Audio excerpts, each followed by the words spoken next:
Well, the inquiring cat does travel is shortly leaving the Amazon, but this film is about our visit to Santarem. Santarem is a town of 400,000 people on the south bank of the Amazon. It's one of the largest cities in Brazil, and when we got there we were told there was quite a bit of Baroque architecture, but in fact we only could see the Blue Church as being something perhaps worth visiting. So our lovely neighbours in the cabin next door organised for us to hire a ship.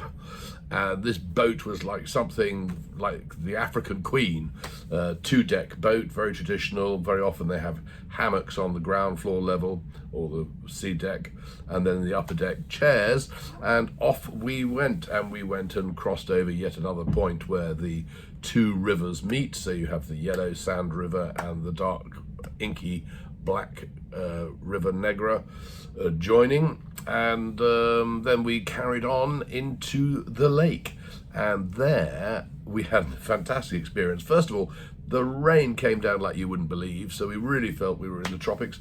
And the second thing that happened was that the captain drove the boat right into the jungle bit and climbed up on the roof and pulled down from a tree a poor sleepy sloth and brought it down onto the ship for us to all have a look at.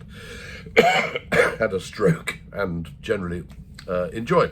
And it gripped hold of the stainless steel pole on the ship. So you are about to see the only pole dancing sloth in history, because it was on our boat.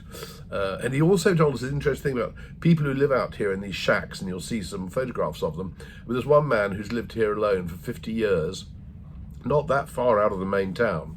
And he lives on coffee, fish, maize and sugarcane, and that's all. And he never goes to a doctor, never goes to a hospital, because all the people who live in these shacks in this area, they just use natural medicine from the forest if they fall ill. And as for education, the kids get in a canoe and they have to paddle to school sometimes an hour, which in the height of the summer is quite a thing. So this was real indigenous Brazil. Fantastic. Anyway, enjoy these pictures. This was our last stop on the Amazon before we set off out into crossing the equator and going up into the North Atlantic. Okay, cheers for now. See you tomorrow. Bye.